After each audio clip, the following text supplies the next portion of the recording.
pessoal. Então, continuando, né, a nossa disciplina Programação Linear, hoje eu vou falar um pouco, né, sobre as origens aí da programação linear, né, a área em que ela está inserida e o que quer dizer, né, programação linear, por que esse nome Programação Linear, né, e que tipo de problemas que a gente pode resolver através da programação linear. Ok? Então vamos lá, acompanhe aí. Bom, então lá desde os primórdios, né, da humanidade, né, quando a gente começou a se formar em organizações sociais, né, toda vez que tinha alguma guerra, as pessoas que trabalhavam, né, no meio da ciência eram chamados aí para poder tentar resolver os problemas da guerra. Essa figura aí é a figura do Arquimedes, né? E aí a cena da banheira, né? A figura da banheira, quando ele descobre, né? O rei tinha pedido ele uma tarefa lá para descobrir se a pessoa que fundiu a coroa do rei tinha usado feita a coroa somente de ouro, né? Ou tinha misturado prata, e o Arquimedes descobriu, né, como que ele ia resolver esse problema aí, né? Quando ele estava tomando banho, né? Aí é uma cena clássica aí, né? Bom, quando o Arquimedes era de Siracusa, né, quando Roma tentou invadir Siracusa, então o Arquimedes foi chamado lá para tentar, né, ajudar a que essa invasão não ocorresse. Então, nesse processo aí, o Arquimedes inventou a catapulta, inventou uma garra que pegava os navios e afundava os navios, né? Aí tem a lenda aí que ele inventou lá o truque dos espelhos, lá, né, que o sol batia nos espelhos e queimava os navios. Enfim, isso é meio lenda, né? Não sei se é real, mas enfim.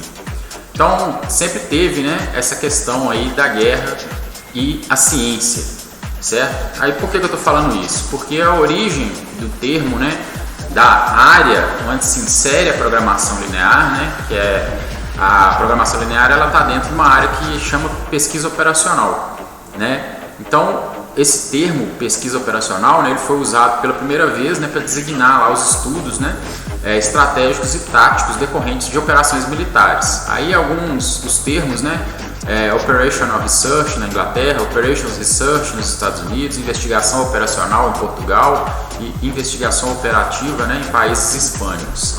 Bom, então militar adora, né, esse negócio operacional, enfim, e ficou, né, a área então conhecida como pesquisa operacional, certo?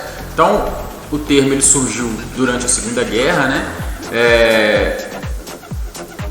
A Inglaterra então tinha um comitê lá, né, que era chamado Comitê de Estudos de Defesa Aérea. Eu não sei se vocês já assistiram filmes, né, documentários, enfim. Então os britânicos eles estavam sendo constantemente atacados, né, depois que a Alemanha nazista tomou a França, né? Então aí da França para a Inglaterra é um canal, né? Então eles começaram a desferir ataques aéreos, né, na ilha britânica lá o tempo todo. Então esse departamento tinha que distribuir os radares, né, da melhor maneira possível. Então, como você não consegue cobrir o país inteiro com os radares que você tem disponível, você tem que tentar descobrir quais são as melhores, né, quais são os melhores locais para você distribuir esses radares. Então eles fizeram isso, né, esse comitê, e dentro desse comitê tinha a seção de pesquisa operacional. Por isso que acabou, né, a área inteira virando aí, né, pesquisa operacional. Bom, essa área pesquisa operacional ela tem uma característica, né, que é você utilizar grupos, né, equipes multidisciplinares. Então hoje, né, a gente vê aí o estudo da pesquisa operacional dentro dos cursos de engenharia, de matemática, da ciência da computação, da estatística, enfim. Então por isso que a gente fala, né, que são equipes multidisciplinares, né? Então são pessoas aí com vários conhecimentos, né, que trabalham hoje com a pesquisa operacional. E durante a Segunda Guerra, né, esses comitês aí de pesquisa operacional trabalhavam em problemas de planejamento, logística e transporte, né? Então terminou a guerra, 1945, né? O que aconteceu? Essas pessoas que estavam dedicadas a resolver esses problemas durante a guerra voltaram, né, ou para as universidades, ou para as indústrias, para os governos, né, e começaram a difundir a área. Bom, aí até final da década de 70, né, praticamente quem utilizava, né, os recursos da pesquisa operacional, as ferramentas da pesquisa operacional, eram as grandes indústrias, os governos e as universidades, né, porque exigia, né, um grande número, né, de cálculos computacionais, enfim, para a gente poder resolver os problemas. Com a difusão, né, do computador, do uso do computador, né, hoje qualquer pessoa tem um notebook, né, um tablet, consegue resolver aí, fazer algumas aplicações da pesquisa operacional. Então, com essa difusão, né, dos computadores, a área acabou se expandindo aí e hoje a gente vê em todo lugar, certo? Bom, obviamente, né, então a área, né, o termo, né, foi cunhado aí durante a Segunda Guerra, mas antes da Segunda Guerra já havia alguns estudos, né, que hoje se enquadram dentro da área da pesquisa operacional. Então aí um dos primeiros estudos que a gente pode dizer que é da pesquisa operacional aí, né, foi o Erlang, né, estudando o problema de redimensionamento de centrais telefônicas em 1908. Então, se vocês já estudaram estatística, probabilidade, aí, talvez você já tenha ouvido falar na distribuição de Erlang, né? Então tem distribuição exponencial, várias distribuições, tem a distribuição do Erlang. Então, o que ele ficou estudando na verdade? Se vocês já viram aí os filmes antigos também, como é que funcionava antes o telefone, né? Você tinha o telefone na sua casa, se você quisesse ligar para a casa de algum conhecido seu, você ligava para a central telefônica e a central telefônica fazia a ligação para você, né? Bom, então, o que o Erlang começou a estudar? Qual o número ideal de pessoas trabalhando, né, na central telefônica em determinado momento? Porque, obviamente, você não vai ficar com um número máximo, né, de trabalhadores o tempo todo, né? Tem a madrugada, enfim, tem os horários de pico, você tem que ficar regulamentando isso, né? Então, ele ficou redimensionando essa capacidade, né, digamos assim. Bom, aí tem um problema muito famoso também, que é o problema da dieta, né, do Stiglitz, lá de 1945, né? Esse problema, ele foi resolvido, né? Ele foi proposto em 1945, foi resolvido em 1947 por 9 pessoas em aproximadamente 13 dias. E hoje vocês vão ver que, né, os softwares resolvem problemas aí gigantes em questão de segundos, né? Um outro problema famoso aí também, né, foi a simulação de integrais. Talvez você já tenha ouvido falar também no projeto Manhattan, né? O projeto Manhattan foi o projeto de desenvolvimento da bomba atômica, né? Então, durante os estudos, né, de desenvolvimento da bomba atômica, os desenvolvedores lá chegaram lá a integrais triplas lá que eles não conseguiam resolver analiticamente, né? Então não conseguiam dar a solução analítica para aquelas integrais. Então eles resolveram essas integrais através de simulação, que dá uma solução aproximada, né? Mas se você fizer uma boa simulação, essa aproximação ela vai ser tão boa quanto você queira, né? Bom, o desenvolvimento, né, metodológico mais importante no período pós-guerra foi o desenvolvimento do método simplex, que a gente vai ver nessa disciplina um pouco mais para frente aí, que foi proposto pelo George Dantes em 47, né, para resolução de problemas de programação linear, né? Bom, no Brasil, né, o primeiro simpósio brasileiro de pesquisa operacional, o SBPO, foi realizado em 1968 no ITA, né? É um congresso que existe até hoje, né? E a gente tem também, né, a gente que eu falo é a gente da área da pesquisa operacional, tem uma sociedade brasileira de pesquisa operacional. Bom, o contexto, né, o contexto hoje da pesquisa operacional, onde a pesquisa operacional está inserida hoje. Então, obviamente, a gente já vem trabalhando aí com a pesquisa operacional, né, desde a indústria, né, 3.0, né, até antes da indústria 3.0 aí, né.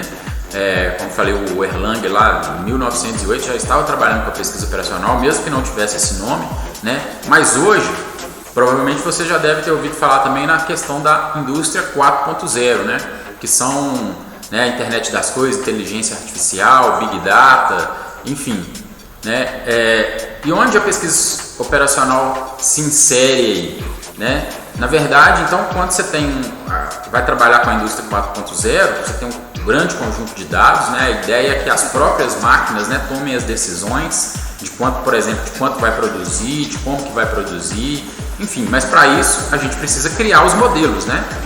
Então a pesquisa operacional ela tem todo um ferramental de modelagem, né, para prescrever soluções para as máquinas, por exemplo, né? Ou para a gente mesmo, né? Então, se você tem um problema e esse problema apresenta várias soluções, qual a melhor solução possível para esse problema, né? Então, a pesquisa operacional, a ideia é que a gente modele o problema e através desse modelo obtenha uma solução, né? Então, ela vai dar uma ferramenta de prescrição, né, de soluções, certo?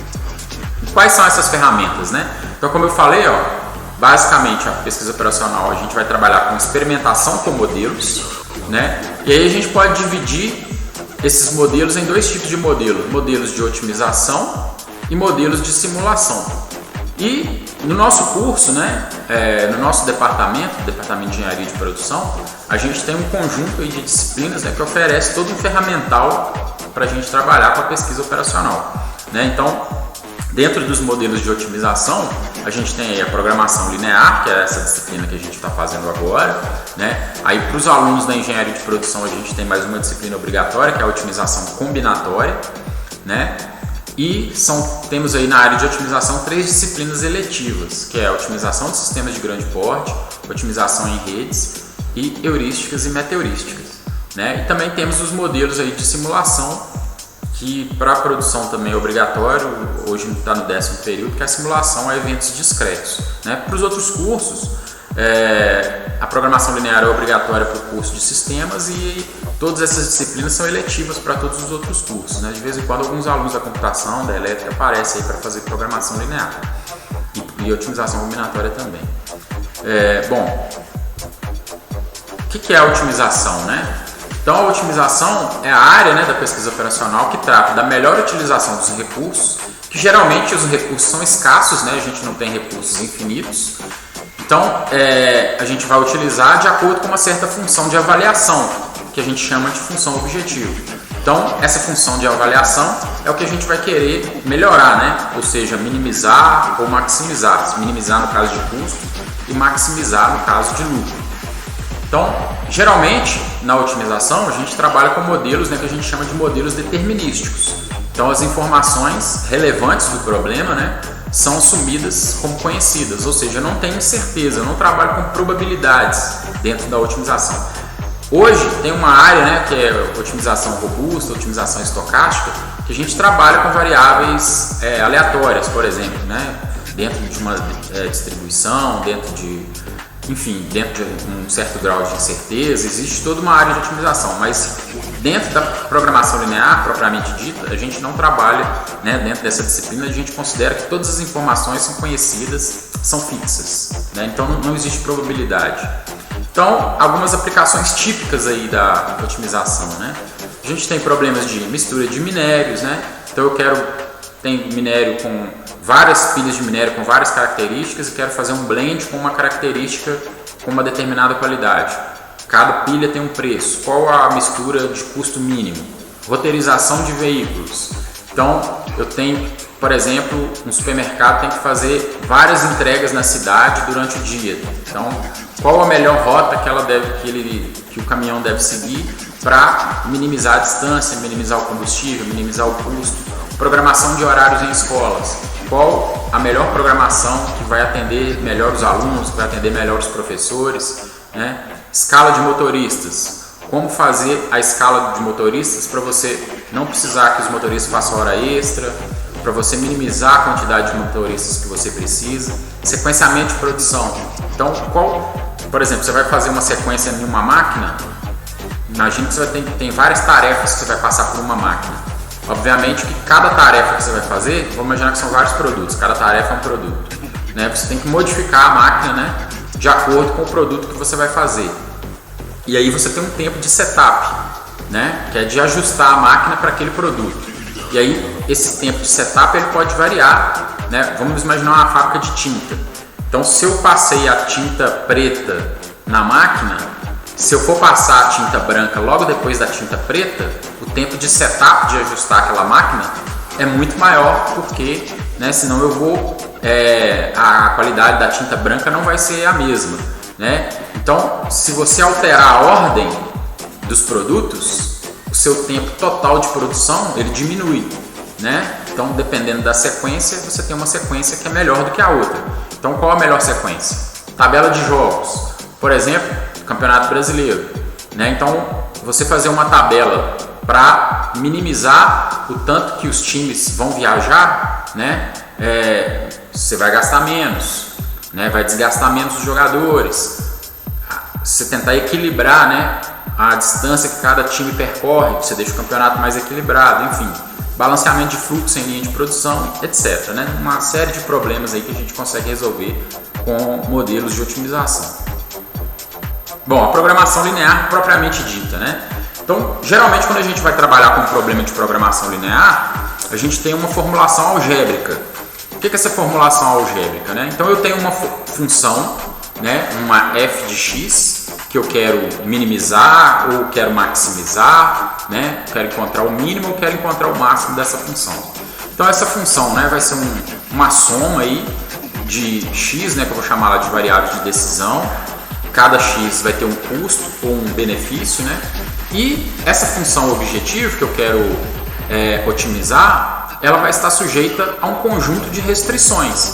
Restrições de recurso, restrição, né, de tempo, restrição que pode ser imposta, né? Eu tenho que fazer no mínimo tanto, enfim, né? São as restrições relativas lá de um determinado problema, certo? Então, ó, as restrições, elas representam as limitações dos recursos disponíveis, mão de obra, capital, recursos minerais, fatores de produção, ou então alguma exigência, né, que deve ser cumprida. O XJ aí, né, que a gente viu aqui, ó, ele indica, né, a variável de decisão. Então é isso aí que a gente quer descobrir, né? É o XJ que a gente quer descobrir. Ele que vai quantificar o nível da operação J. O BI, ó, que está aí do lado direito das restrições, né? Ele representa a quantidade do iésimo recurso disponível ou a exigência que deve ser cumprida, né? O CJ, que está lá multiplicando o XJ na função objetivo, ele é o custo, né, ou o benefício associado à jésima atividade. O AIJ, que está lá nas restrições, ó, multiplicando o XJ, né, ele é a quantidade do recurso I exigido ou disponível, né, em uma unidade da atividade J. E quando eu falo, né, otimizar, eu quero maximizar ou eu vou querer minimizar. Bom, a terminologia da programação linear. Então, quando eu falo assim, ó, eu tenho uma solução. Uma solução é qualquer especificação de valores, né, para as variáveis de decisão. Então, qualquer valor que eu der para o vetor x, né, então imagina, eu tenho x1, x2, x3, x4, x5. Se eu falar x1, x2, x3, x4 e x5 é igual a 0, eu tenho uma solução, né? Se eu falar, eu tenho uma solução viável. Bom, uma solução viável é uma solução que satisfaz todas as restrições do problema. Então, uma solução viável, ela pode ser implementada, né? Se eu tenho uma solução viável, eu posso implementar aquela solução para resolver o meu problema. Agora, a solução ótima, que é o que a gente está atrás aqui na programação linear, é a solução viável, né, que tem o valor mais favorável da função objetivo, ou seja, um valor de mínimo, ou seja, um valor de máximo. Hipóteses da programação linear. Então, quando a gente vai trabalhar com a programação linear, a gente tem que assumir, né, algumas hipóteses. A primeira delas é a proporcionalidade. A proporcionalidade, né, ela vale tanto para as equações da função objetivo, né, quanto para as equações das restrições. E ela diz o que? A contribuição de cada atividade J para o valor da equação é proporcional ao nível da atividade J. Bom, então o que a proporcionalidade está me falando? Ela está me falando o seguinte, ó, se x1 assumir o valor 1 e para isso eu vou pagar 2, se o x1 assumir o valor 2, então eu vou pagar 4. Se o x1 assumir o valor 3, então eu vou pagar 6. É sempre proporcional, certo? Então, como eu falei, é linear, né? Não é quadrático a função, certo? A outra hipótese é a hipótese da aditividade. Também, né, vale para todas as funções do problema, né?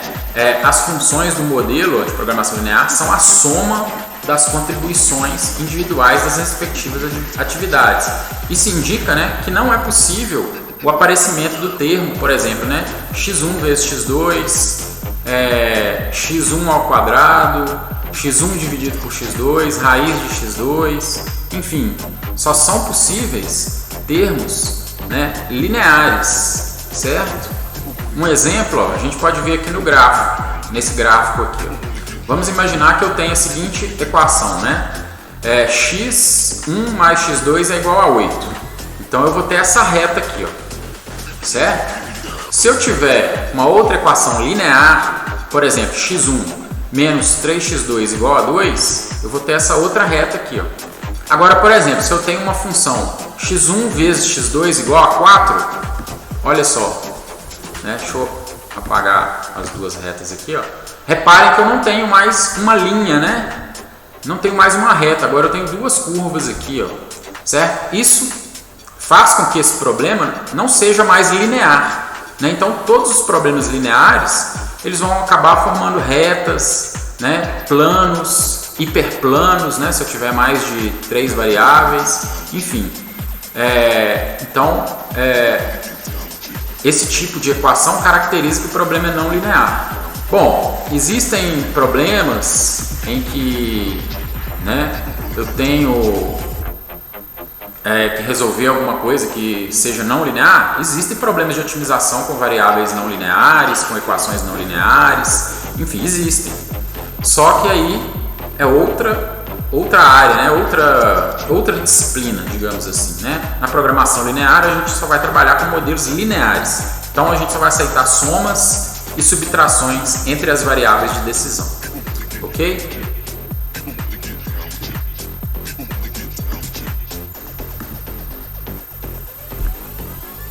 A outra hipótese é a divisibilidade.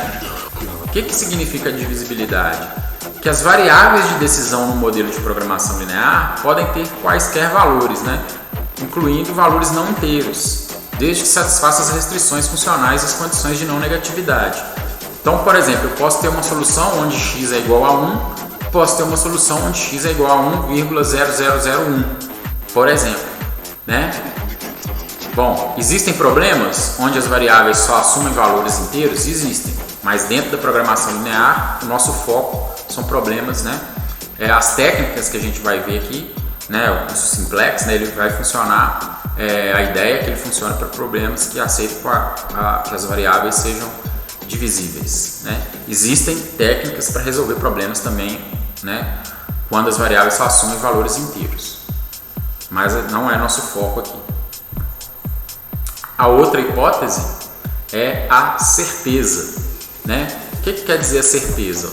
Os valores atribuídos a cada parâmetro do modelo de programação linear é suposto ser um valor constante e previamente conhecido, né? Já tinha falado isso, né? Anteriormente. Então, o que quer dizer isso aqui? Vamos imaginar o seguinte problema, né? Eu tenho aqui, por exemplo, duas pilhas de minério aqui e digo, né? Ó, essa pilha aqui tem 50% de ferro, essa pilha aqui tem 49% de ferro, né? E aí eu vou misturar 50 kg de ferro daqui com 50 kg de ferro daqui. Obviamente, pessoal, se a gente pegar aqui e sair medindo, né, um pedacinho aqui, pode ser que aqui tenha 49,9, aí aqui vai ter 50,2, enfim, né? Não é óbvio que isso aqui não vai estar tudo 50, mas na hora que eu for mexer lá no modelo, né, o modelo ele vai considerar, se eu tirei 50 daqui e tirei 50 daqui, na hora que eu somar os 100 quilos aqui, essa mistura ela vai ter, como é 50 daqui, 49 daqui, né? Então vai ter 49,5% de ferro, certo? Então, isso aí, né, que quer dizer que a gente trabalha, né, com as informações com 100% de certeza. Existem problemas que tem a variável aleatória? Existem, mas aqui a gente não vai considerar esse tipo de coisa. Bom, então o vídeo de hoje é isso, né? No próximo vídeo a gente vai começar a modelar, né, os problemas de programação linear. Ok? Então até a próxima.